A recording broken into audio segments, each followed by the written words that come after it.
নমস্কার বন্ধুরা, আমি প্রিয়ব্রত আর তোমরা শুনছো ফেনোমেনাল আর্কাইভ।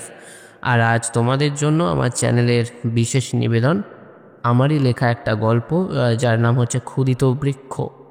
আর তোমরা হয়তো অনেকেই জানো যে বর্তমানে আরআরবি এনটিপিসি পরীক্ষা চলছে, আর যেহেতু সেই পরীক্ষাটা আমিও দিচ্ছি, তাই আজকে তোমাদের জন্য আমি গল্প পাঠ করছি না, কিন্তু আমার পরিবর্তে তোমাদের জন্য গল্প পাঠ করবে আমার কলেজের এক ফ্রেন্ড, যার নাম হচ্ছে প্রেরণা বসু।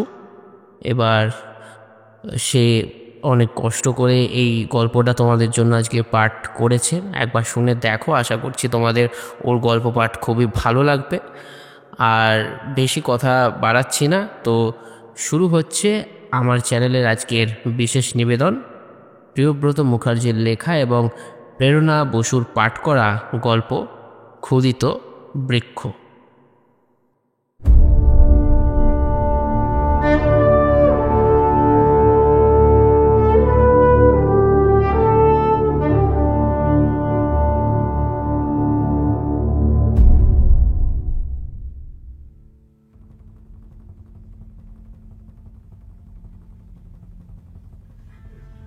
বীরভূমের লাল কাকুরে পথ তখন দিনের শেষ আলোটুকুও গায়ে মাখতে নারাজ। দিগন্তের রক্তিম আভা ধীরে ধীরে কালচে নীল রঙে ডুব দিচ্ছে, আর শালবনের পাতায় পাতায় শুকনো পাতার মর্মধ্বনি যেন আসন্ন সন্ধ্যার আগমন বার্তা ঘোষণা করছে। সিউড়ি শহরের উপকণ্ঠে পুরনো একটি সরকারি কোয়ার্টারের পাশ দিয়ে সরু রাস্তা এঁকে বেঁকে চলে গেছে। এই পথেই সাইকেল চালিয়ে ফিরছিল বছর 20 তরুণী তিতলি। তিতলি সিউড়ি বিদ্যাসাগর কলেজে বাংলা সাহিত্যের ছাত্রী।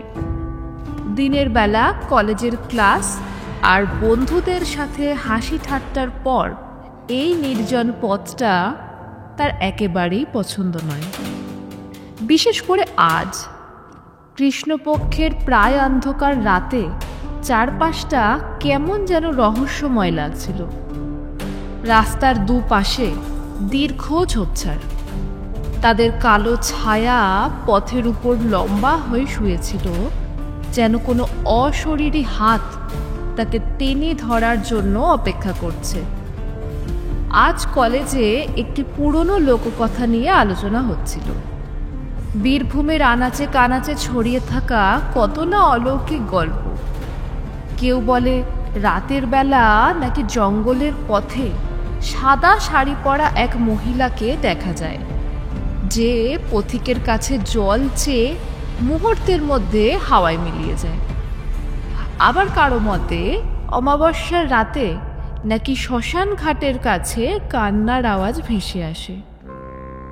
তিতলি বরাবরই এসব গল্প শুনে একটু ভয় পেত, তবে একই সাথে তার সাহিত্যিক মন সেগুলোর রহস্য ভেদ করতেও চাইত। সাইকেলের প্যাডেল দ্রুত ঘোরাচ্ছিল তিতলি। তার কোয়ার্টারটা আর বেশি দূরে নয়। হঠাৎ একটা দমকা বাতাস এসে তার মুখ ছুঁয়ে গেল। শিরদাঁড়া দিয়ে একটা ঠান্ডা স্রোত নেমে গেল তিতলির। ঝোপঝাড়গুলো যেন ফিসফিস করে কথা বলছে। সে একবার পিছনে ফিরে তাকালো, কিন্তু কিছুই দেখতে পেল না। শুধু দূরে টিম টিম করে জ্বলতে থাকা কয়েকটা বাড়ির আলো দেখা যাচ্ছিল। কিছুক্ষণ পর তিতলি একটি পুরনো বটগাছের কাছে এসে পৌঁছালো। দিনের বেলা এই গাছটিকে ছায়া ঘেরা শান্তির আশ্রয় মনে হলেও রাতে সেটি যেন একটি ভিন্ন রূপ ধারণ করে। ডালপালাগুলো অজস্র কালো হাতের মতো আকাশের দিকে উঠে গেছে, আর তাদের ফাঁক দিয়ে দেখা যাওয়া তারাহীন আকাশটা যেন এক গভীর কালো কুয়ো। তিতলির মনে হলো গাছের নিচে যেন কেউ দাঁড়িয়ে আছে, আবছা একটা অবয়ব। ভয়ে তার রক্ত হিম হয়ে এলো। সে আর সাইকেল চালানোর সাহস পেল না। পা দুটো যেন পাথর হয়ে গেছে। কোনো মতে ব্রেক চেপে সাইকেল থামালো তিতলি। গলা শুকিয়ে কাঠ। সাহস করে ক্ষীণ স্বরে ডাকলো, কে কে কে ওখানে? কোনো সাড়া এলো না, কিন্তু ঝিঝি পোকার এক টানা আওয়াজ আর পাতার খসখসানি তার কানে পৌঁছল। তিতলির মনে হলো তার হৃদস্পন্দন যেন কানের কাছে হাতুড়ির মতো বাজছে। সে আবার ডাকার চেষ্টা করলো, কিন্তু স্বর যেন তার গলাতেই আটকে গেল। ধীরে ধীরে আবছা অবয়বটা নড়তে শুরু করল। তিতলির মনে হলো সেটি যেন তার দিকেই এগিয়ে আসছে। এবার সে স্পষ্ট দেখতে পেল সেটা একটা মানুষের মতো, তবে তার মুখটা অন্ধকারে ঢাকা। লম্বা পাতলা একটা শরীর, যেন বহুদিন আলো দেখেনি। ভয়ে তিতলির চোখ বন্ধ হয়ে গেল। সে চিৎকার করতে চাইল, কিন্তু তার মুখ দিয়ে কোনো আওয়াজ বের হলো না। মনে হলো কেউ যেন তার কণ্ঠ রোধ করে রেখেছে। হঠাৎ ঠান্ডা একটা হাতের স্পর্শ অনুভব করলো তিতলি। মনে হলো বরফের মতো শীতল সেই হাত তার বাহু খামচে ধরেছে। তিতলি জ্ঞান হারানোর আগে শুধু একটা অস্ফুট আর্তনাদ করতে পারল। এরপর সব অন্ধকার, শুধু তার মনের গভীরে সেই শীতল স্পর্শ আর অস্পষ্ট অবয়বটা যেন এক ভয়ঙ্কর স্বপ্ন হয়ে গেঁথে রইল। বীরভূমের শান্ত সন্ধ্যায় এক অজানা আতঙ্ক যেন তার চেনা পথের ধারে ওত পেতে বসেছিল। যখন তিতলির জ্ঞান ফিরল, তখন চারপাশ শান্ত। কৃষ্ণপক্ষের অন্ধকার আরও ঘন হয়েছে, আর দূরের জোনাকি পোকারা মিটমিট করে চলছে। তার শরীর অসাড়, বাহুতে সেই শীতল স্পর্শের অনুভূতি এখনো স্পষ্ট। কোনো মতে চোখ খুলে তিতলি উঠে বসার চেষ্টা করল, কিন্তু সারা শরীরে অসহ্য যন্ত্রণা। সে বুঝতে পারল সে বটগাছের পাশেই পড়ে আছে। তার সাইকেলটা কয়েক হাত দূরে কাত হয়ে পড়ে। আশেপাশে সেই অস্পষ্ট অবয়বটা আর নেই, শুধু রাতের নিস্তব্ধতা আর ঝিঝি পোকার একটানা ডাক। তিতলির মনে ভয় আর বিস্ময়ের এক মিশ্র অনুভূতি খেলা করছিল। যা সে দেখেছে তা কি সত্যি, নাকি দুর্বল শরীরে ক্লান্ত মনের ভুল? কিন্তু সেই শীতল স্পর্শ, সেই ভয়ঙ্কর অনুভূতি, সেগুলো তো মিথ্যে হতে পারে না। কোনো মতে টলতে টলতে নিজের কোয়ার্টারের দিকে হাঁটা শুরু করলো তিতলি। প্রতি পদক্ষেপে তার শরীরে ব্যথা অনুভব হচ্ছিল। মনে হচ্ছিল যেন কেউ তার উপর অকথ্য অত্যাচার করেছে। কোয়ার্টারের কাছে পৌঁছে হাঁপাতে হাঁপাতে দরজায় কড়া নাড়ল সে। দরজা খুললেন তিতলির মা, মিনতি দেবী। মেয়ের বিধ্বস্ত চেহারা দেখে তিনি আঁতকে উঠলেন। এ কি তিতলি, তোর কি হয়েছে? এমন এমন দেখাচ্ছে কেন? কাঁপা কাঁপা গলায় তিতলির রাতের ঘটনা সব খুলে পড়ল। প্রথমে মিনতি দেবী বিশ্বাস করতে চাননি। গ্রামের দিকে কত রকম কুসংস্কার প্রচলিত আছে, হয়তো তিতলি সেগুলোর প্রভাবে ভয় পেয়েছে। কিন্তু মেয়ের মুখের আতঙ্ক আর শরীরের আঘাত দেখে তিনি বুঝতে পারলেন নিশ্চয়ই কিছু একটা ঘটেছে। পরের দিন তিতলির বাবা রমেনবাবু থানায় গেলেন, কিন্তু রাতের অন্ধকারে নির্জন রাস্তায় কি ঘটেছিল তার কোনো প্রত্যক্ষদর্শী না থাকায় পুলিশ বিশেষ কিছু করতে পারল না। তারা এটিকে নিছক ছিনতাইয়ের চেষ্টা বা অন্য কোনো দুর্ঘটনা বলে চালানোর চেষ্টা করল। কিন্তু তিতলি জানে যা সে অনুভব করেছে তা কোনো সাধারণ ঘটনা নয়। এরপর কয়েকদিন তিতলি ভয়ে ঘর থেকে বের হতে সাহস পেল না। রাতের বেলা সামান্য শব্দেও সে চমকে উঠত। সেই শীতল স্পর্শ যেন এখনও তার বাহুতে লেগে আছে। কলেজের বন্ধুদের কাছে রাতের ঘটনার কথা বলতেও সে দ্বিধা বোধ করত, কারণ তারা হয়তো তাকে পাগল ঠাওরাতো। কিন্তু তিতলির সাহিত্যিক মন কৌতূহল দমন করতে পারছিল না। সে রাতের রহস্য ভেদ করতে বদ্ধপরিকর হল। পুরনো দিনের লোককথা, বীরভূমের ইতিহাস সব কিছু খুঁটিয়ে দেখতে শুরু করল সে। কলেজের লাইব্রেরি আর পুরনো বইয়ের দোকানে দিনের পর দিন কাটাতে লাগলো তিতলি। একদিন পুরনো একটি পুঁথিতে একটি অদ্ভুত কাহিনী খুঁজে পেল। প্রায় 200 বছর আগের এক জমিদার বাড়ির করুণ ইতিহাস। সেই জমিদার বাড়ির এক যুবতী মেয়ে অকালে মারা যান।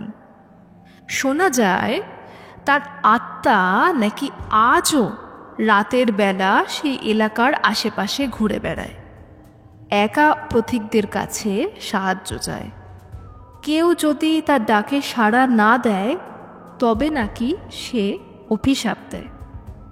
তিতলির মনে একটা ক্ষীণ আশা জাগল। তবে কি সেই রাতের অস্পষ্ট অবয়ব সেই অভিশপ্ত আত্মা ছিল? কিন্তু তার তো সাহায্য চাওয়ার মতো মনে হয়নি, বরং মনে হয়েছিল যেন সে ভয় দেখাচ্ছে।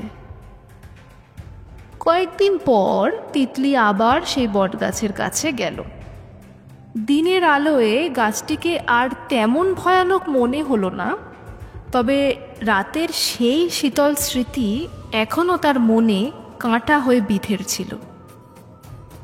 গাছের নিচে দাঁড়িয়ে সে চারপাশটা ভালো করে দেখল।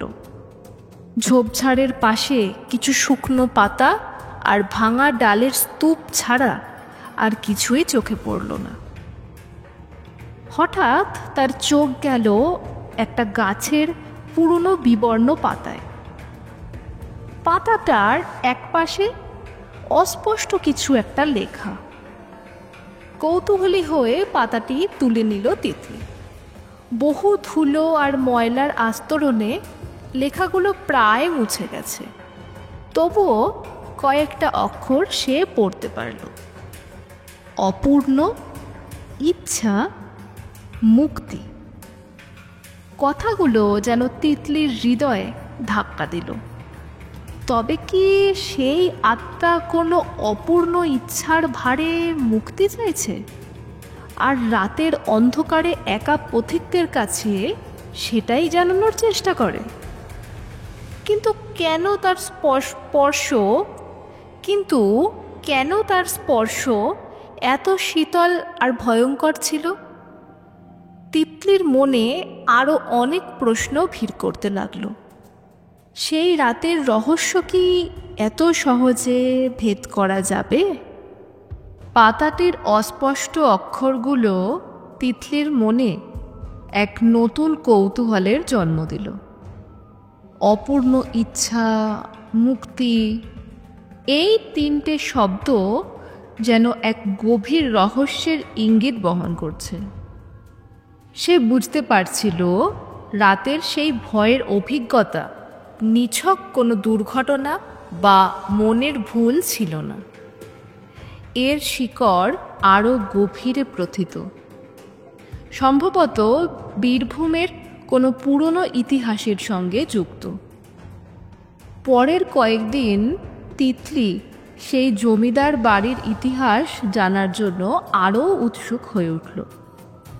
কলেজের প্রবীণ অধ্যাপক ডক্টর মলয় রায়ের কাছে সে সেই পুঁথির কথা বলল।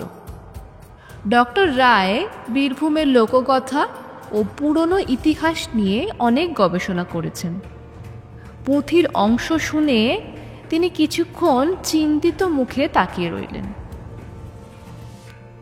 হ্যাঁ, এই জমিদার বাড়ির কথা শুনেছি, বললেন ডক্টর রায়। সিউড়ির কাছেই ছিল তাদের বিশাল সম্পত্তি। মুখোপাধ্যায় পরিবার ছিলেন অত্যন্ত প্রভাবশালী, তবে প্রায় 200 বছর আগে তাদের বংশে এক মর্মান্তিক ঘটনা ঘটে। জমিদার কন্যা সুরূপা অল্প বয়সে রহস্যজনকভাবে মারা যান। শোনা যায় তার নাকি একটি অপূর্ণ স্বাদ ছিল। তিতলির বুকের ধুকপুকুনি গেল বেড়ে। তবে কি সেই সুরূপার আত্মাই রাতের অন্ধকারে বটগাছের পাশে ঘুরে বেড়ায়? আর পাতার সেই অস্পষ্ট লেখাগুলো কি তারই অপূর্ণ ইচ্ছার কথা বলছে? কিন্তু তার মৃত্যুটা কি স্বাভাবিক ছিল? তিতলি জিজ্ঞাসা করল। ডক্টর রায় দীর্ঘশ্বাস ফেললেন। ঠিক কি ঘটেছিল তা নিয়ে অনেক কিংবদন্তি প্রচলিত আছে। কেউ বলে সাপের কামড়ে তার মৃত্যু হয়েছিল, আবার কারো মতে তাকে নাকি বিষ খাইয়ে মারা হয়েছিল। তবে আসল রহস্য আজও অজানা।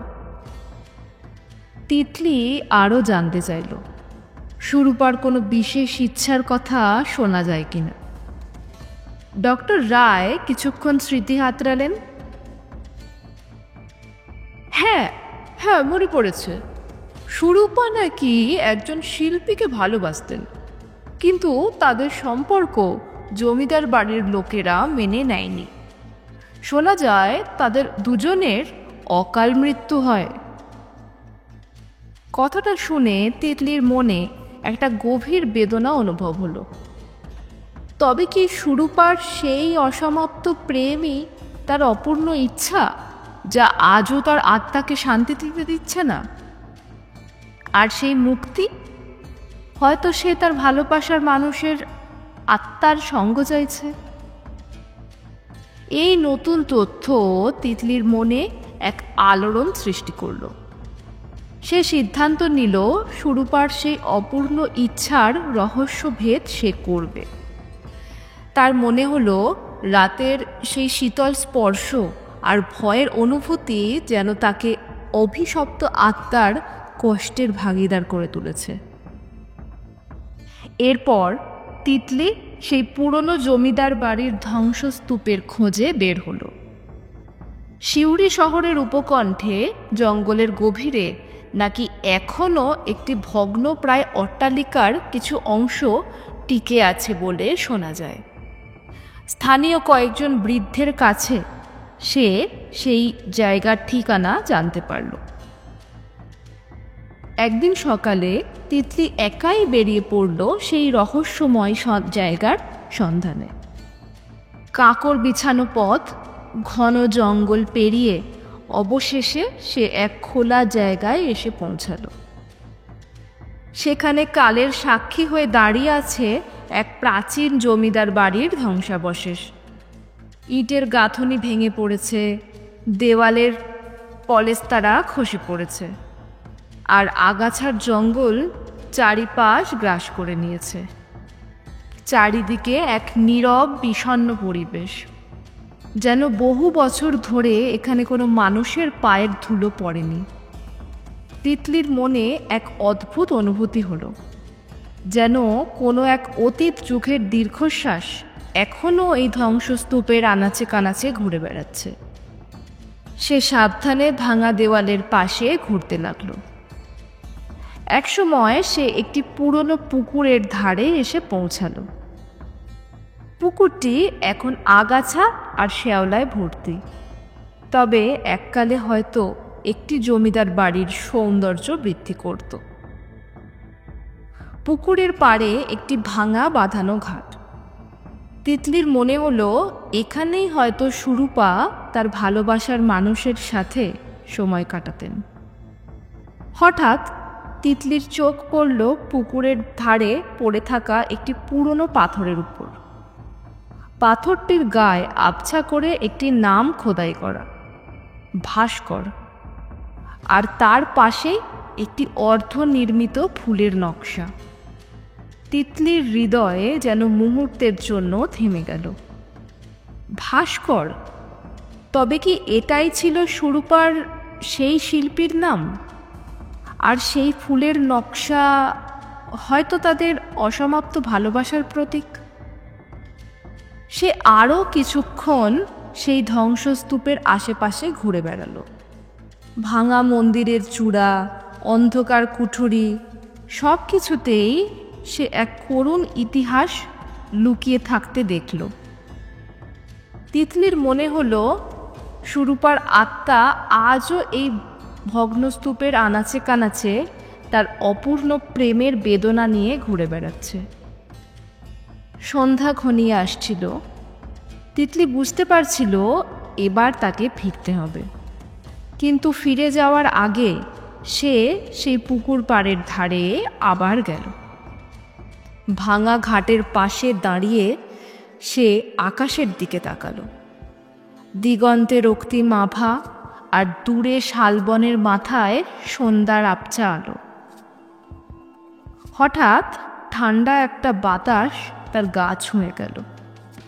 তিতলির মনে হলো যেন কেউ তার খুব কাছে এসে দাঁড়িয়েছে। সে ভয় পিছন ফিরে তাকালো, কিন্তু কিছুই দেখতে পেল না, শুধু সেই নীরব বিষণ্ণ পরিবেশ। তবে এবার তার আর মনে ভয় জাগল না, বরং এক গভীর সহানুভূতি অনুভব হলো। সে যেন সুরূপার সেই অপূর্ণ প্রেমের বেদনা কিছুটা হলেও অনুভব করতে পারছিল। ফিরে আসার পথে তিতলির মনে একটাই প্রশ্ন ঘুরপাক খাচ্ছিল, কিভাবে সুরূপার আত্মাকে মুক্তি দেওয়া যায়? তার সেই অপূর্ণ ইচ্ছাকে পূরণ করার কি কোনো উপায় আছে? স্মৃতির ধূসর আঙিনায় লুকিয়ে থাকা সেই রহস্যের সমাধান কি তার হাতেই লেখা আছে?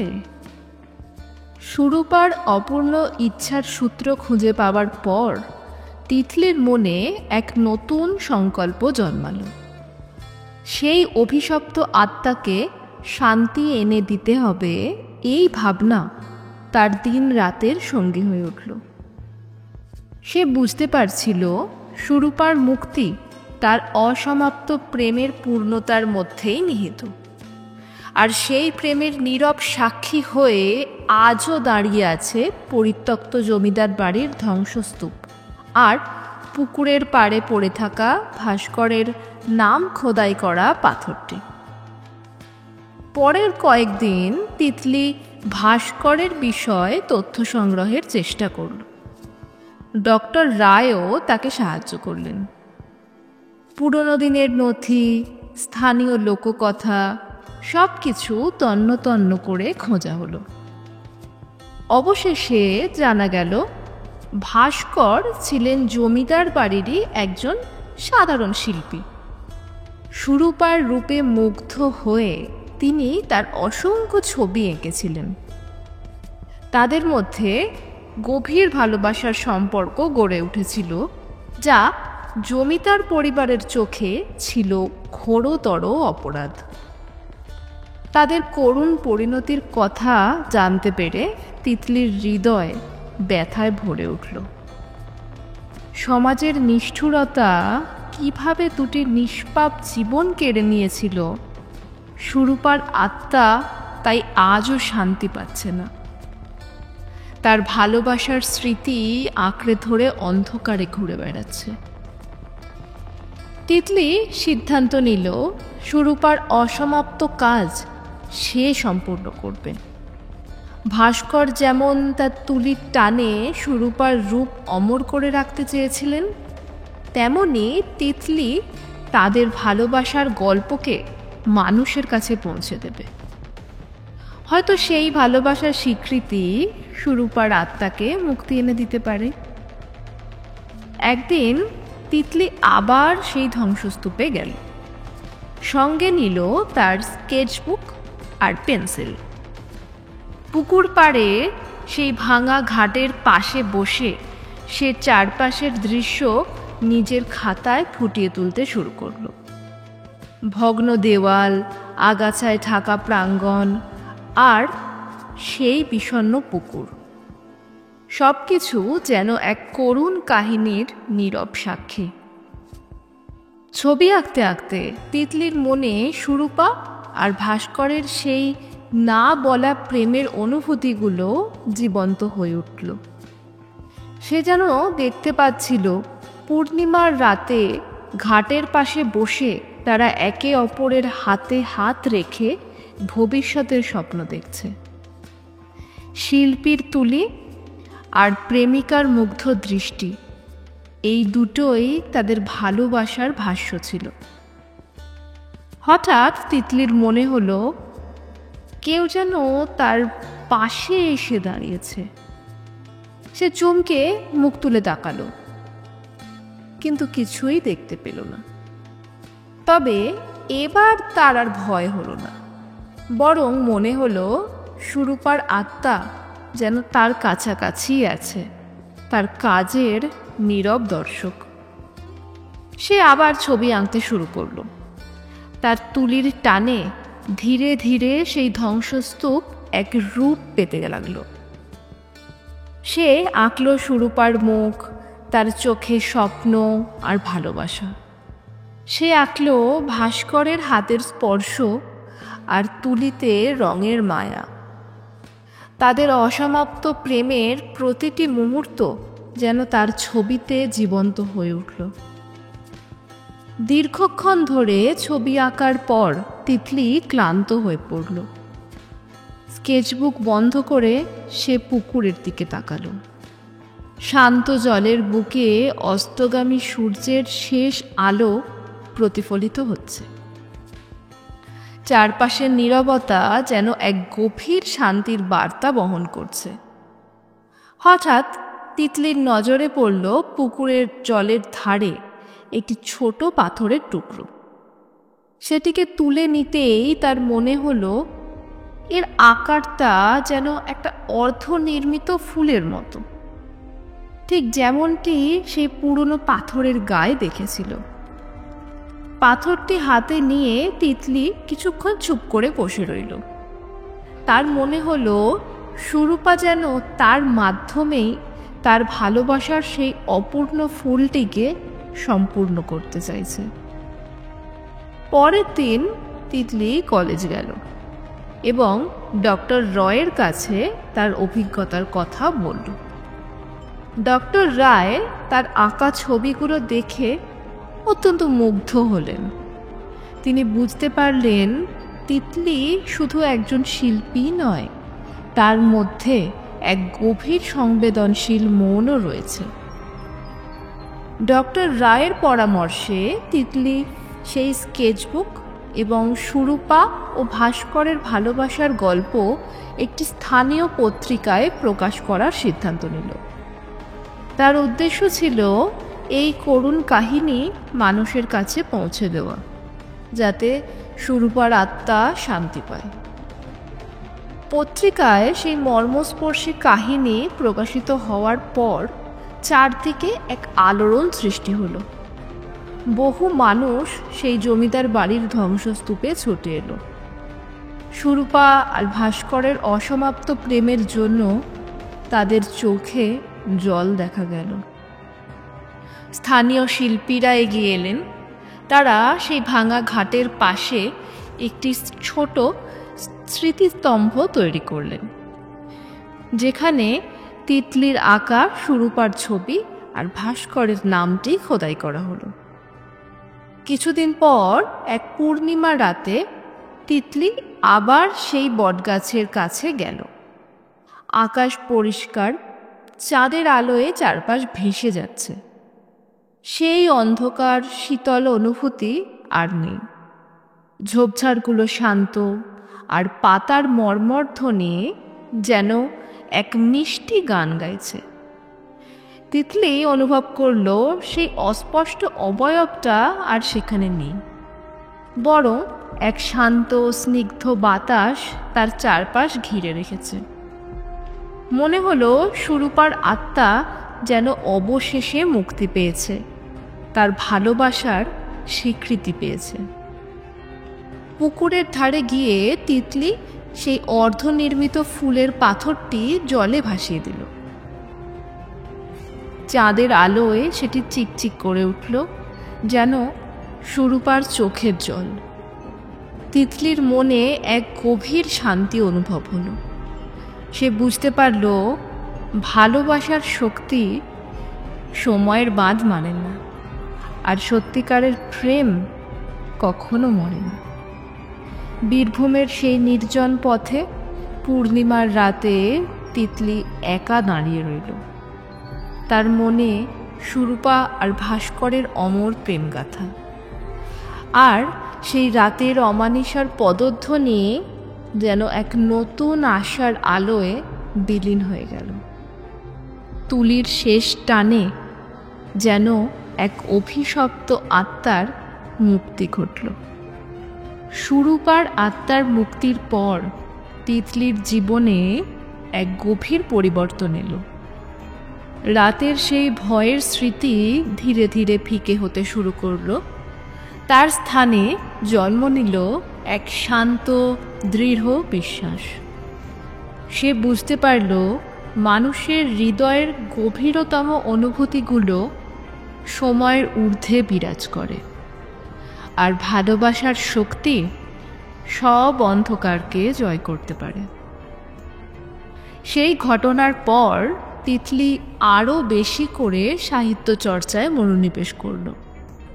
সুরূপা আর ভাস্করের করুণ প্রেম কাহিনী তাকে গভীরভাবে আলোড়িত করেছিল, এবং সেই অভিজ্ঞতা তার লেখায় এক নতুন মাত্রা যোগ করল।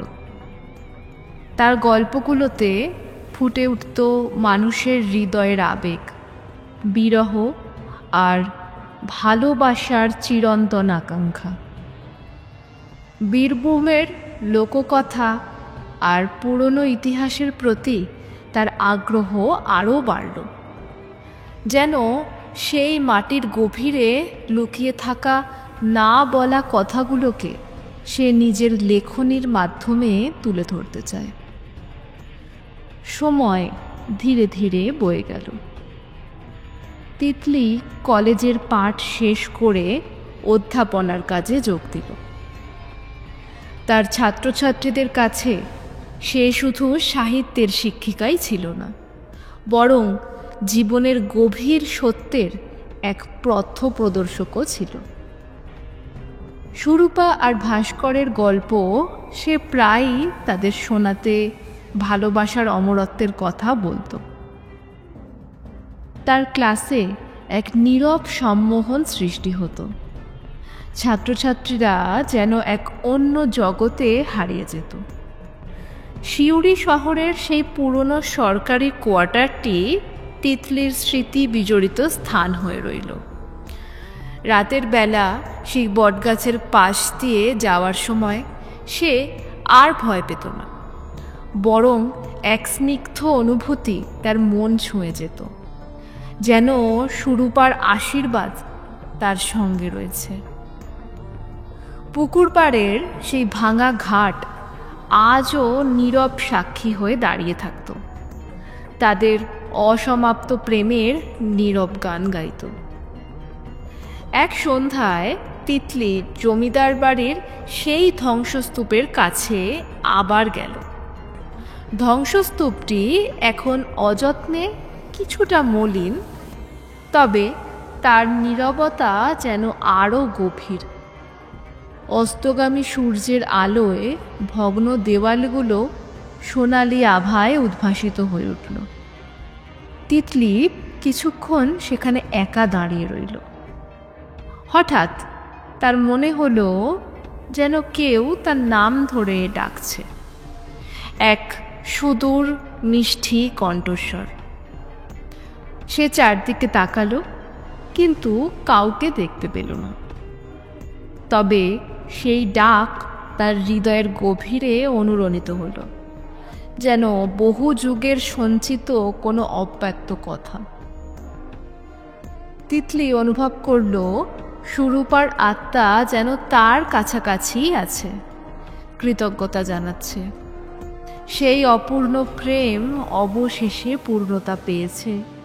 সময়ের ভাঙন ভেঙে, সময়ের বাঁধন ছিঁড়ে অনন্তের পথে যাত্রা করেছে। পরের পূর্ণিমা রাতে তিতলি সেই পুকুরের ধারে গেল। আকাশ ভরা তারার মেলা, রাতের আলোয় চারপাশ শান্ত স্নিগ্ধ। সে জলের দিকে তাকালো, যেখানে বহু বছর আগে সেই অর্ধনির্মিত ফুলের পাথরটি সে ভাসিয়ে দিয়েছিল। আজ সেই জলে অজস্র জোনাকি পোকার আলো চিকচিক করছে, যেন তারাদের প্রতিচ্ছবি। হঠাৎ জলের উপর একটি পদ্মফুল ধীরে ধীরে ভেসে উঠল। পূর্ণিমার আলোয় তার শুভ্র পাপড়িগুলো ঝলমল করছে। তিতলি অবাক হয়ে সেই ফুলটির দিকে তাকিয়ে রইল। এমন ভরা পূর্ণিমাতে এই পুকুরে পদ্মফুল তো ফোটে না। তার মনে হলো সুরূপা যেন তার ভালোবাসার প্রতীক পাঠিয়েছে, এক পবিত্র অনন্ত প্রেমের নিদর্শন। সেই পদ্মফুল তিতলি তার হাতে তুলে নিল। তার পাপড়িতে যেন এক শীতল স্পর্শ অনুভব হলো।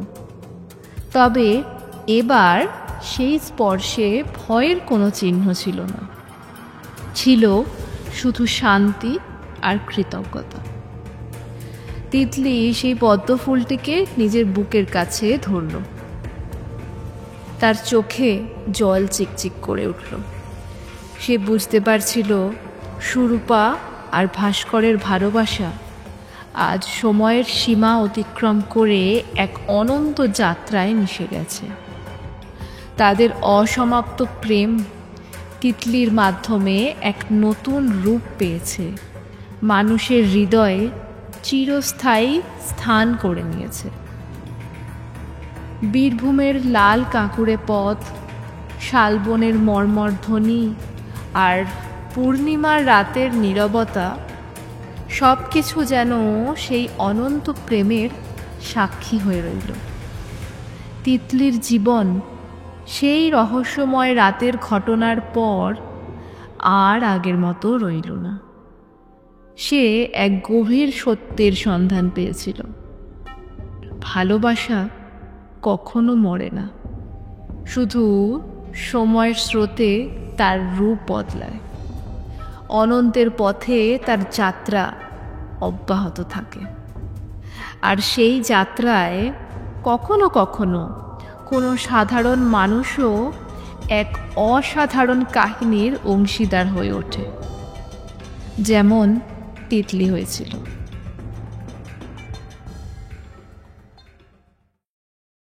তো শেষ হলো আমাদের আজকের বিশেষ নিবেদন, প্রিয়ব্রত মুখার্জির লেখা গল্প ক্ষুদিত বৃক্ষ, গল্প পাঠে প্রেরণা বসু।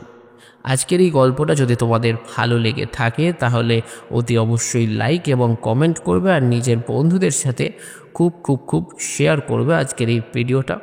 আর এরকমই নিত্য নতুন গল্প শুনতে যদি আগ্রহী হও তাহলে অতি অবশ্যই সাবস্ক্রাইব করতে হবে আমার চ্যানেল ফেনোমেনাল আর্কাইভকে। সাবস্ক্রাইব করার পর পাশে থাকা যে বেল আইকনটা আছে সেটাকেও তোমরা প্রেস করে অলে সিলেক্ট করে রাখবে, তাহলে আমি যখনই নতুন গল্প নিয়ে হাজির হব তার নোটিফিকেশন সবার আগে পৌঁছে যাবে তোমাদের কাছে। তাহলে আজকের জন্য এইটুকুই, দেখা হবে আগামী সপ্তাহে। আর আগামী সপ্তাহের গল্পটা শুনতে কিন্তু ভুলো না, কারণ আগামী সপ্তাহে আমার চ্যানেলে আসতে চলেছেন গোয়েন্দা কিরিটি রায়। তাহলে দেখা হচ্ছে আগামী সপ্তাহে, আর ততদিনের জন্য সবাই সুস্থ থেকো, ভালো থেকো এবং সর্বোপরি গল্পে থেকো।